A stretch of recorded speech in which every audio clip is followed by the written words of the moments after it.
Donc, moi j'aimerais bien intervenir à une vidéo de Monsieur Zeytout qu'il a appelé حول ما يجري في ليبيا ورد على بعض التعليقات. Apparemment, Monsieur Zeytout a été un peu touché dans sa dignité parce qu'il y a des gens qui lui ont manqué de respect. Moi j'étais de ceux qui ont fait une vidéo pour un peu prendre une position contre ce qu'il est en train de faire un peu partout maintenant.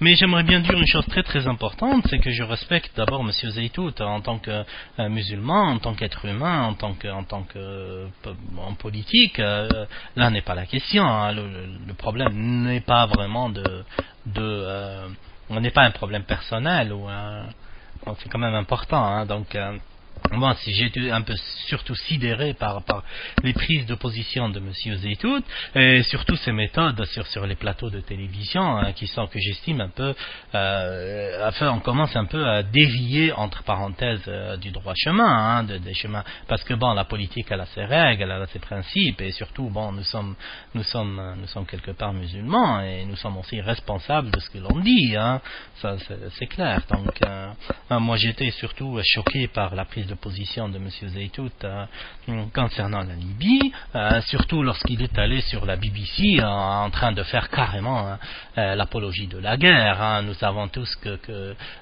toute guerre s'accompagne, d'abord elle commence par un mensonge et puis s'accompagne par une série de propagande médiatique qui vont dans tous les sens pour un peu justifier ce nous sommes en train de faire. Hein.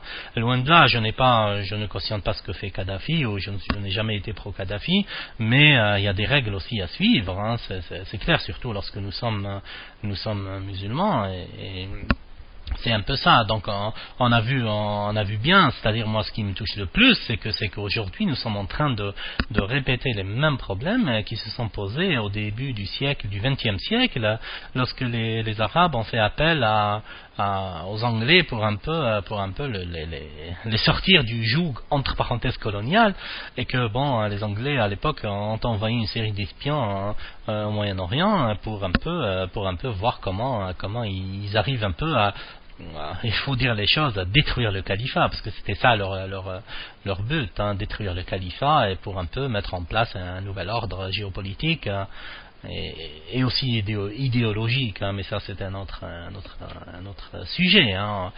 L'histoire est là, hein, c'est clair. Moi, le problème c'est que c'est des gens comme Mohamed Arabi Zeytout ou tous ces gens-là ne pensent pas réellement au futur, hein. Bon, ils disent oui c'est Kadhafi qui a c'est Kadhafi, c'est la faute de Kadhafi que les Occidentaux maintenant débarquent pour bombarder le Libye. Non, je suis désolé, si aujourd'hui on pose la question à la descendance des gens du Moyen-Orient ou bien à nous, qui est responsable de la destruction du califat ou des Ottomans, est-ce que ce sont les Ottomans? C'est vrai que les Ottomans à la fin de l'Empire il y avait beaucoup de corruption, despotisme et tout, mais non, ils vont répondre non, les responsables c'est Faisal, c'est Sherif Hussein, c'est son fils Faisal et tous ces gens-là qui en sont allés un peu chercher entre parenthèses la solution facile. Ils ont ramené les Anglais et puis on connaît aujourd'hui la catastrophe. Jusqu'à aujourd'hui les peuples du Moyen-Orient souffrent de cette catastrophe qui s'est étalée sur presque un siècle, hein. C'est clair, hein. L'histoire est là, l'histoire témoigne, hein. Il y a les lettres de Hussein Makmaran qui sont publiées un peu partout. Tout le monde connaît l'histoire de Laurence d'Arabie. Laurence d'Arabie c'était un seul, il y en avait plusieurs espions qui sont allés un peu au Moyen-Orient et chercher un peu le meilleur moyen pour un peu faire sortir les Ottomans et surtout détruire le califat et empêcher, et surtout c'est ça ce qui est un peu le génie du machiavélisme, c'est empêcher de la reconstitution ou la renaissance d'un nouveau califat, hein, pour les musulmans. C'est clair, ils ont réussi, hein, et de quelle manière, hein, c'est comme ça. Le problème c'est que aujourd'hui moi je suis meurtri par ce qui se passe et surtout par ces prises de position que des gens, c'est-à-dire nous sommes en train de se convertir en politicards qui nous cherchent un peu par n'importe quelle solution facile à faire changer les choses, et ça c'est quand même sidérant, hein, c'est clair, hein. Donc voilà, c'est ça en fait le cœur du problème, hein. Ce n'est pas des insultes ou il m'a dit ça, c'est pas ça, hein. Nous ne sommes pas de ce genre et Dieu merci, hein. Donc c'est un peu ça, hein. Et puis voilà, donc le problème qui se pose, c'est que bon, on voit bien que tout ce jeu, c'est un jeu un peu ce qui se passe actuellement, hein. Nous voulons tous le changement, ça on est d'accord, nous voulons tous le changement, on aimerait bien que nos pays deviennent un peu des pays de paix, de prospérité et tout, mais pas de n'importe quelle manière, hein. Nous voyons maintenant comment les choses, dans quel sens les choses tournent, hein. Ça tourne à la propagande complètement mensongère. Pire des mensonges, c'est quand BHL est allé sur France Inter, quand il a dit sur France Inter qu'il était parti en Libye et puis que des membres du CNT lui ont assuré qu'ils combattaient pour l'instauration de la démocratie et de la laïcité, hein. C'est le pire des mensonges, hein. C'est-à-dire dire aujourd'hui que ces membres du CNT combattent pour un peu instaurer la laïcité, c'est vraiment ahurissant, hein. Moi je ne connais aucun Libyen ces gens-là ne connaissent même pas ce que c'est la laïcité, hein. C'est clair, hein. On voit bien que c'est vraiment un mensonge, hein. Par la suite, bon, il y a 3 semaines, Kouchner vraiment a trouvé le culot de dire que ils étaient en train de réfléchir, qu'il n'était pas possible de déloger Kadhafi par le biais d'avions de combat comme ça, mais on est en train de réfléchir de mettre en place des brigades arabes au sol.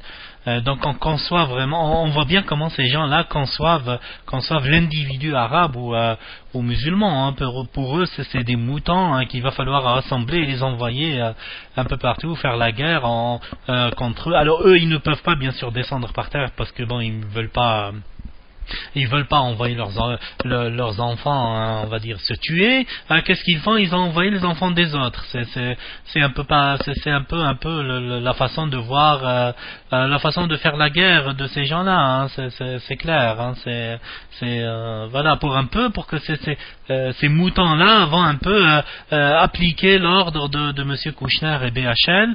Et voilà, par la suite ils débarquent bien sûr en costume cravate pour signer les contrats et pour un peu ramasser de l'argent un peu partout et surtout imposer leur façon de voir les choses, parce qu'il est clair que l'objectif numéro 1 des Anglais et des Français, d'abord, c'est comment assurer qu'ils soient toujours eux qui un peu arbitrent le conflit, c'est-à-dire ils vont garantir d'abord leur présence pour un peu 50 ou 60 ans, quelles que soient les circonstances, hein. S'il le faut laisser un peu Kadhafi parfois jouer entre les deux de façon à ce que c'est toujours eux l'arbitre, hein. C'est clair, hein.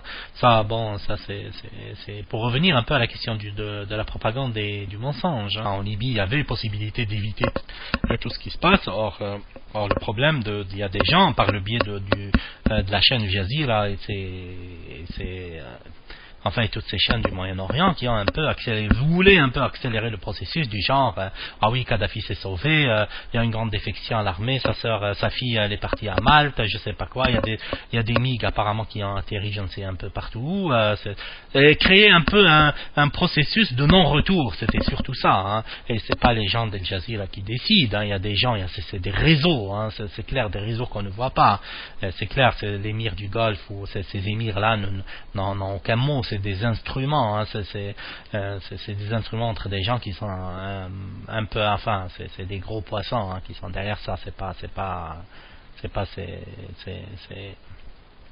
ce El Teni ou Nahyan et compagnie, hein. Ces gens-là n'ont pas d'abord ni l'intelligence ni surtout la fierté pour diriger le monde. Ils n'ont pas cette fierté pour vraiment diriger le monde. Et ils se plient, lorsqu'ils voient un Anglais ou un Américain, ils se plient en 18, hein, pour un peu. Ils ont les capitaux et c'est ça. On va vers le nouvel ordre mondial. C'est clair. Ils ont pour un peu créer une espèce de grand ensemble géopolitique carrément qui est sous la botte des grandes institutions financières et pour un peu faire travailler les capitaux. Et on va dans ce sens. Hein. C'est ça le nouvel ordre mondial, hein. L'objectif n'est ni la prospérité des gens, parce que le nouvel ordre mondial il porte en lui-même les germes de la destruction de l'être humain, hein. Mais ça c'est un autre sujet, hein. Je peux en discuter une autre fois, mais je voulais pas discuter